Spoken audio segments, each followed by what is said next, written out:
La cárcel del feminismo, hacia un pensamiento islámico decolonial, de Shirin al-Bisibay.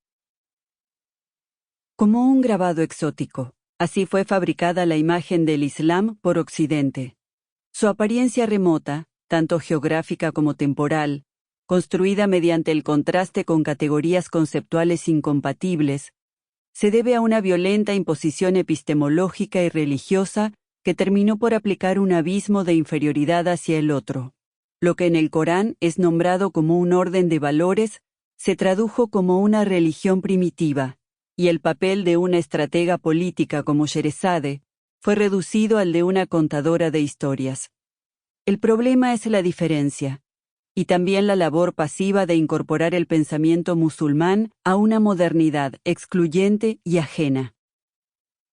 Para romper con esta inercia, y con la crisis de estatismo en el pensamiento árabo-islámico, Shirin al-Bisibay se propone dar paso a un nuevo pensamiento islámico decolonial que, lejos de toda limitación, reinterprete conceptos fundamentales y cuestione no solo los extremos críticos, bueno, malo, tradición, modernidad, sino la implementación misma de los binomios. Para lograrlo, toma como base a una exposición del Islam, y así penetra en los discursos sobre feminismo islámico, bajo la sospecha de imposiciones dialécticas, formales, verbales y epistemicidas de la colonialidad. Sin embargo, su búsqueda es más incluyente. Intenta alcanzar una liberación verdadera y multidimensional de todas y todos los individuos en general y de las mujeres musulmanas en particular. Pensadora musulmana decolonial, Shirin al-Bisibay, Granada, 1982, es doctora en Estudios Internacionales Mediterráneos y especialista en teoría política. Es además miembro del equipo docente de la International Summer School of Critical Islamic Thought de Granada y del equipo de investigación del Taller de Estudios Internacionales Mediterráneos de la Universidad Autónoma de Madrid. Ha publicado numerosos artículos sobre feminismo, colonialidad e islamofobia, pronunciado conferencias en varias universidades y centros de investigación, y se asume como activista sirio-española opositora al régimen de los Assad. Presentación. ¿Por qué hace una tesis doctoral si lleva hijab? ¿Para qué y por qué una mujer musulmana con hijab hace una tesis doctoral? Esta fue la pregunta que hizo sobre mí uno de los profesores cuando comencé a cursar el programa de doctorado en Teoría Política y Teoría Democrática en la Universidad Autónoma de Madrid, UAM, en el 2006. Al plantear su pregunta, el profesor daba por sentadas dos cosas. La primera, mi incapacidad académica e investigadora.